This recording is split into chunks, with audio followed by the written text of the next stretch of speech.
Okay, chapter 10, now following the nutrition chapter, chapter 9. Now chapter 10 is on supplementation, 7th edition NASM textbook for the certified personal trainer. As always, remember paper, pen, pencil, whatever writing implement you have that you'll use to study, read, write, and of course, recite helps to continue the process of memorization. So supplementation, it's a really important chapter, believe it or not, because of the issues and problems that we have in the supplement industry today. Lots of marketing, of course, not really sure what is effective or ineffective. And so chapter 10 is going to help you to understand a little bit about dietary supplements, what are efficacious, what are not. And so they give you a pretty decent sized chapter on supplements. And so right off the bat, what are dietary supplements? And so there's a definition on your sidebar. Remember, as you're reading through it, use your sidebars to hone in on the specific definitions and write those down and rewrite them multiple times. And the definition of dietary supplement is a product other than tobacco. Okay, so they make that distinction that's intended to supplement the diet. Okay, not to replace, a meal, although we have meal replacements, but dietary supplements. And by the way, that's one of the reasons why protein powders, for instance, they are dietary supplements. They are not meal replacements. Now, you can make a meal replacement using protein powder, just as a, for instance. So it's a very clear definition, especially from the RDA, right? And the USDA. They have to make sure that there is a clear distinction. Tobacco doesn't fit in it, but it's a product that's intended to supplement the diet that bears or contains one or more of the following dietary ingredients: vitamins, minerals, right? Herbs or other botanicals, amino acids, right? Substance used by man to supplement the diet by increasing total dietary intake. So there's that long-winded definition of what a dietary supplement is. And there is a rationale. So this subheading, rationale for the use of dietary supplements, will give you a little insight. Some dietary supplements provide essential nutrients, hence the reason why we have vitamin and mineral supplements. But there is always the issue and potential problem of toxicity. And again, they give you that information. So some supplemental guidelines and labels. And as you go through this, just keep in mind, some of this information is down pat. It doesn't change. It doesn't change very much from a governmental guideline perspective. But the actual supplements themselves, a lot come into the market. Some are no longer really accessible in the market, and that's what this chapter is really going to hit on. So they give you the code of federal regulations on dietary supplements, and so the reality is that there's really no hard, steadfast controls on supplements. Certain things that manufacturers can say and other things that they can't say, obviously. But if you do use supplements, you know that if you read those labels, to be quite honest with you, there's really nothing more than a lot of hype. And there are supplements, though, that actually do what they purport to do. Now, page 310 and 311, recommended daily values, tolerable upper limits, the UL of micronutrients.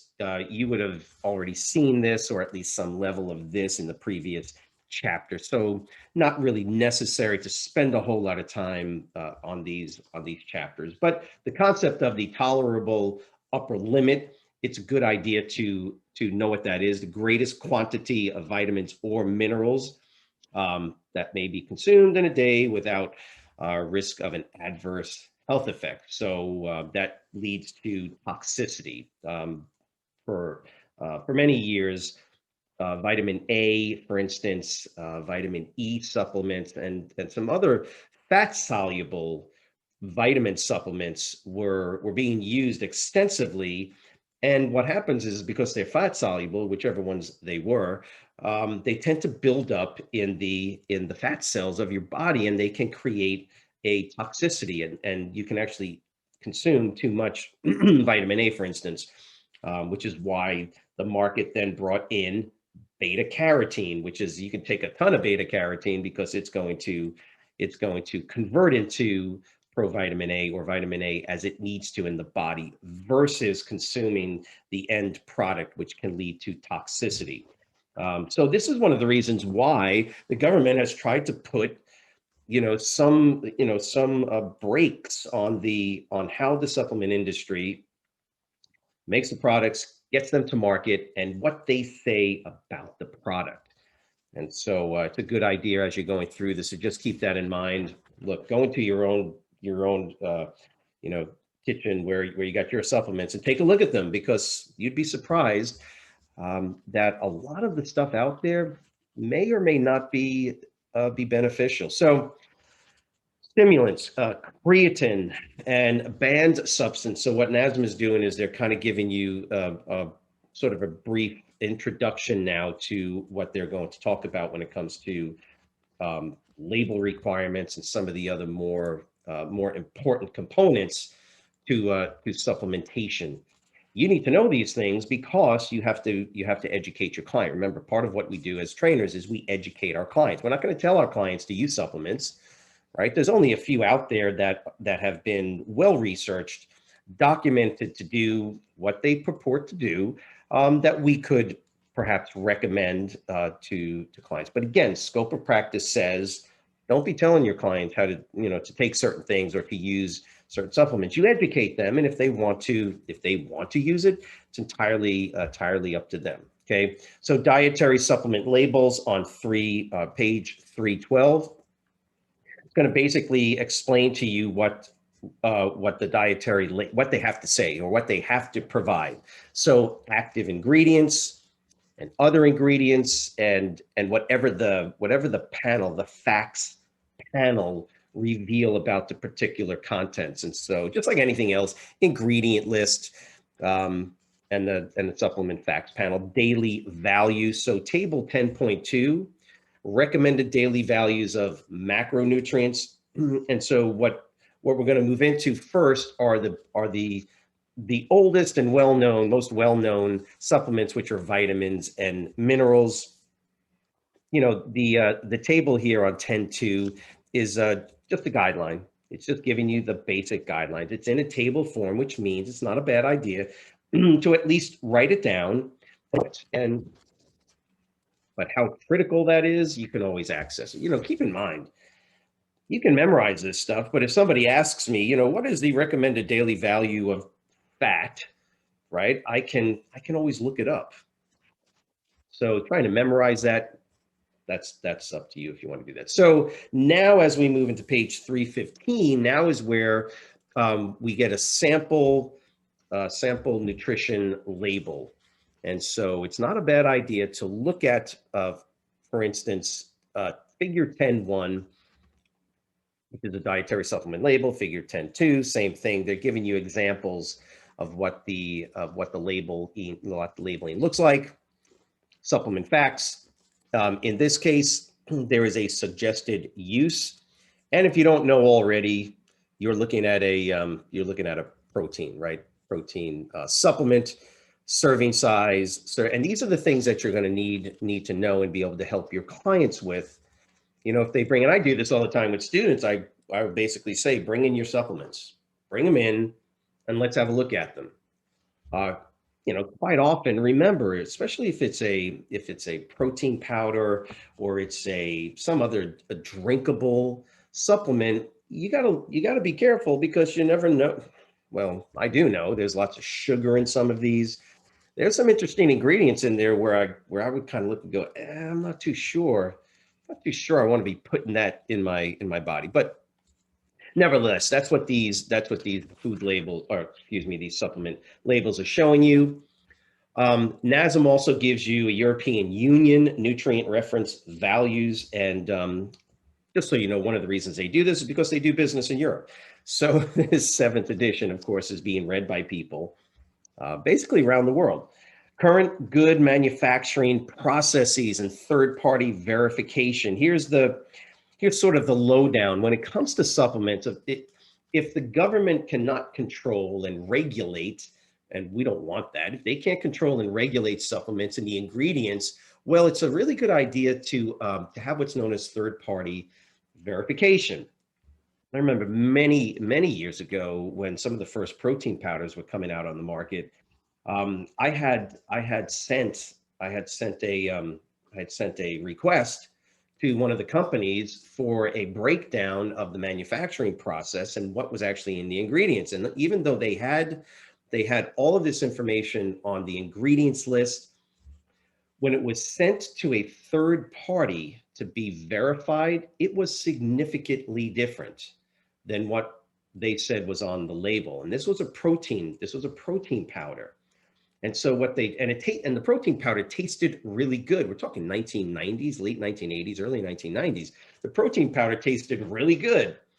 And that should have been a clue, right? If it tasted really good and it's a protein powder, I'm not really sure that the two go along. And what they were doing is they were adding extra ingredients and extra sugar to it. And when the lab verification came out, instead of being, I think it was 95%, it was more like 80%. So there was this 15% of what should have been in there was actually other ingredients to make it palatable to the market. So there you go. Third-party verification is one of those things that we look for in supplements to ensure that there's another set of eyes, not just on what the manufacturer. Look, the manufacturers probably want to get you the good supplement, but they're also going to try and use cheaper ingredients. And if they can, pack some stuff in there that reduces costs, I'm not saying they are doing that, but if they did do that, I want to know.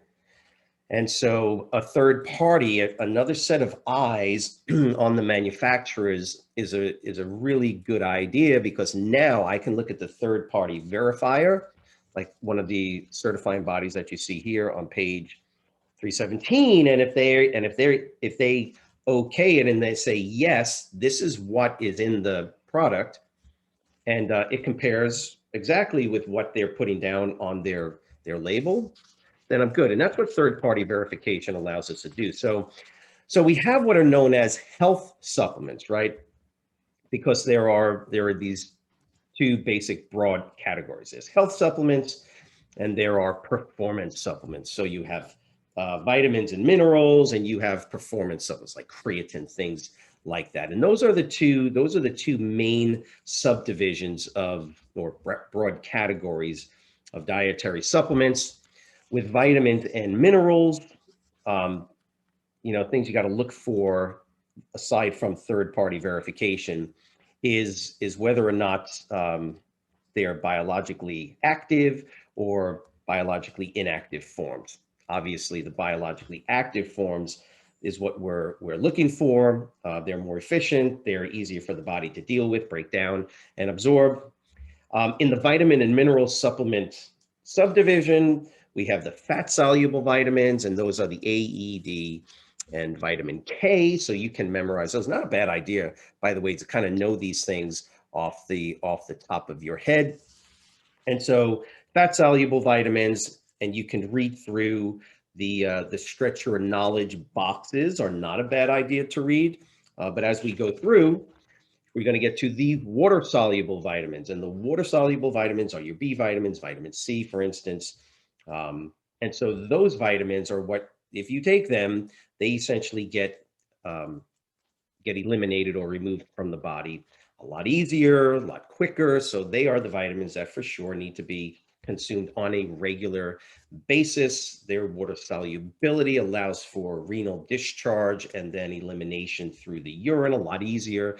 Fat-soluble vitamins tend to aggregate inside the fat cells in your body. So for the most part, they are going to build up. If that is the case, they can actually build up, and in some cases, they can build up to toxic levels. So those are the water-soluble vitamins.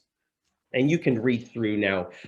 There are, and by the way, the RDA that is set for vitamins, for instance, the recommended daily allowance or the tolerable, all of those are based on, believe it or not, based on the diseases that occur if you get too little of that particular nutrient. In particular, the disease called scurvy is when your body does not get enough vitamin C. You can develop what's known as scurvy. So if you don't get approximately 60 milligrams of vitamin C on the regular, and your body taps through all of whatever vitamin C is in you can develop this disease called scurvy. Beriberi is another disease. That's an issue with certain B vitamins. And so that's why those RDAs were set so low.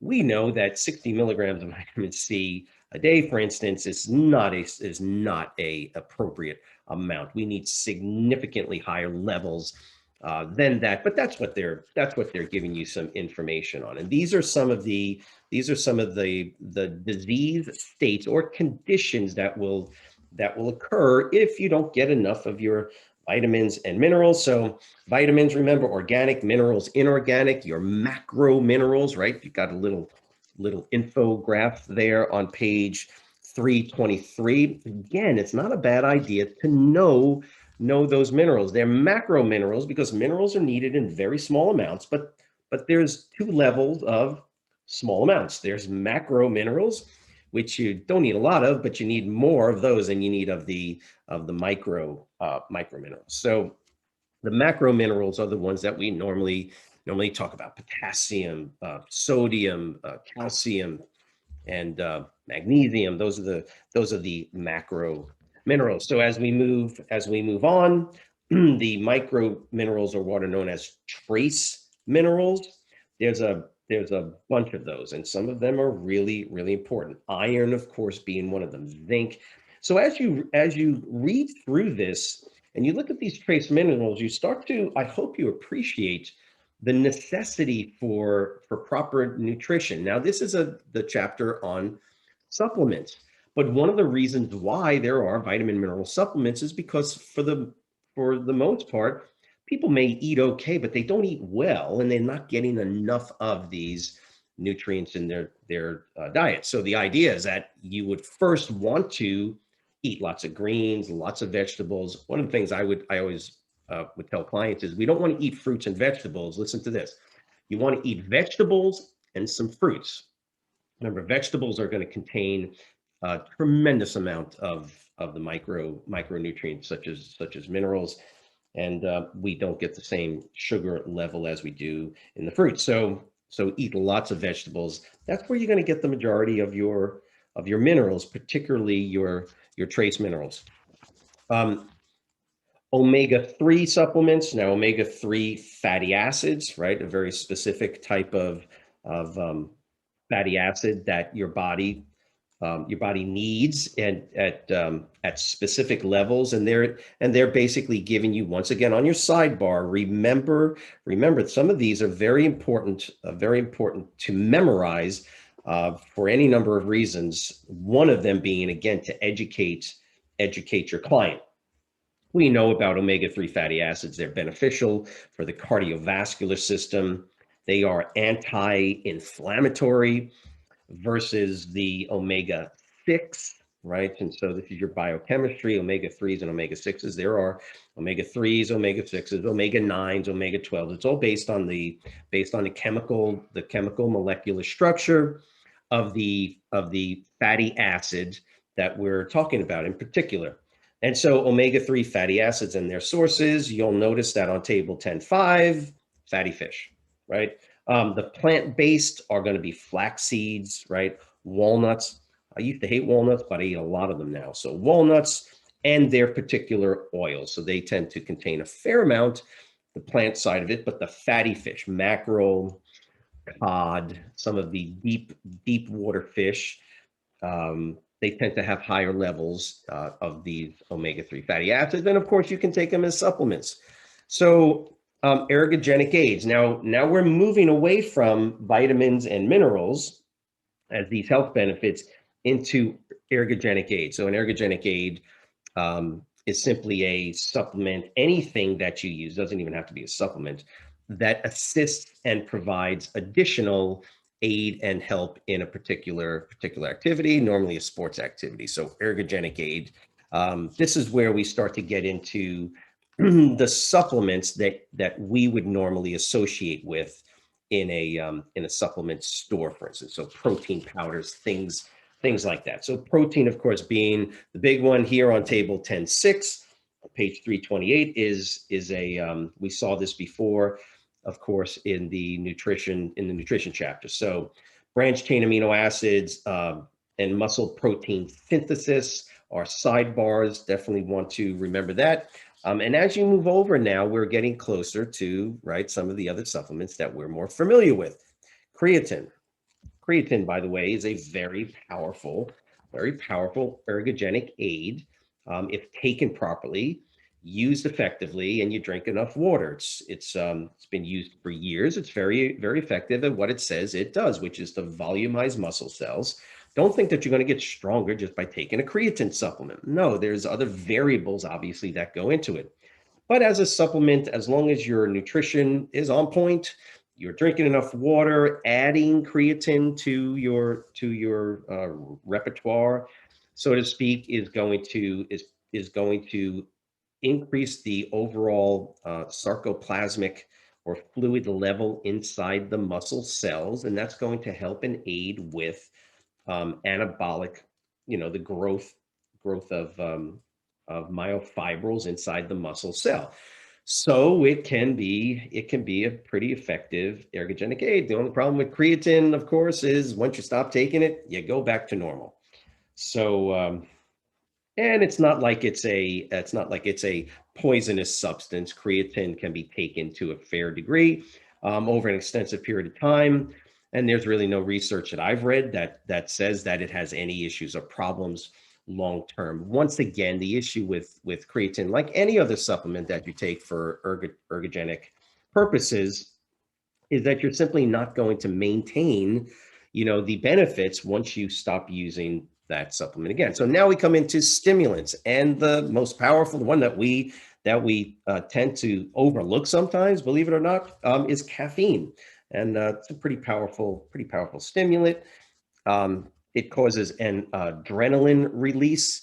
The adrenal cortex, which lie right on top of the kidneys, that's where adrenaline is released. So coffee has a fairly profound effect, and you don't need a lot of it.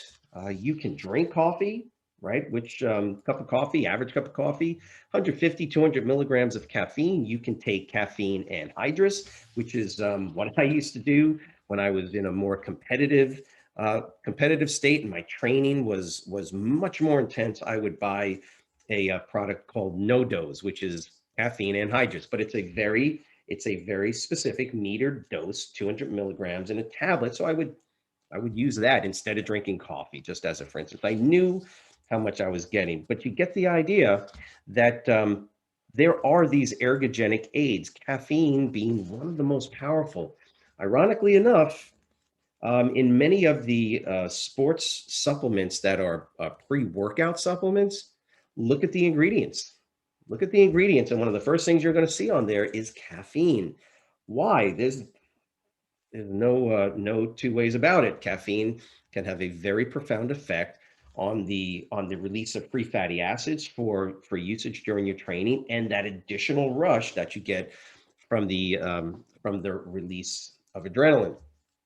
So, of course, there's ethical and legal issues with ergogenic aids, and you have to keep that in mind, particularly if you're training athletes. There are banned substances. So this is a pretty recent list. One of the big ones, of course, was ephedra. It's not necessary. You can, of course, look up any of these to see what the overall issues were. Ephedra used to be sold over the counter, and there were some issues and problems with people getting some serious side effects from ephedra because it affects the sympathetic nervous system, gets the heart pumping really hard, and some real issues. So table 10.7, potential adverse effects of anabolic steroids. So Yeah, again, there's a lot that goes into the idea of ergogenic aids. For the most part, your clients, the average client, is not going to be dealing so much with something like anabolic steroids and testosterones and growth hormone. But if you do deal with athletes, even high school athletes, unfortunately today, even high school athletes are finding it pretty simple, pretty easy to get access to these particular substances. And there are some issues related to it. Obviously, supplementation now and the certified trainer. So here is where we're going to move into, as we come to the end of the chapter, move into, slow down, take a step back. You got to consider your scope of practice. And that's really what this is all about. So know about supplements, understand the benefits, the pros and the cons of the different ones, and try and be as educated as you can on many of those supplements that are out there that your clients might actually be using. You definitely got to know this, because there's supplements out there that people use. They think it works, and you have to educate them and let them know maybe that's not, this cause and effect causation. No, it's not because you're taking this supplement. It's because you did that along with starting a training program, along with getting your diet in check. That supplement itself might have no effect on you at all. So that's why the expectations of the certified NASM certified personal trainer is to always take a step back. Remember, scope of practice. Don't be thinking that you're going to, by telling people, here, try using caffeine. Don't do that. That's outside your scope of practice. There are enough instances, sadly, unfortunately, where trainers have recommended, have told clients, apparently healthy clients, to use this or to use that supplement, and it ends in disaster, right, with the client getting hurt, or worse yet, dying from it. And there are cases of this over the years. And so that's one of the reasons why it's really important to know this information before you start actually training people. Go through your summary, of course, read through, uh, brief chapter review, and brief number of highlights. NASM is really trying to kind of wake you up, kind of a little smack in the face, and going, come on, guys, this is a problem in our industry, because we're trying to become more professional. We're trying to become more educated with our clients. Please don't just tell people to use protein supplements and creatine. Make sure you understand it, make sure it's appropriate, and then educate your client on the efficacy or the issues related, problems, pros and cons of the particular supplement. And then it's going to be on them, and hopefully they make the right choice. So that's chapter 10. And I do look forward to moving along into chapter 11 with you.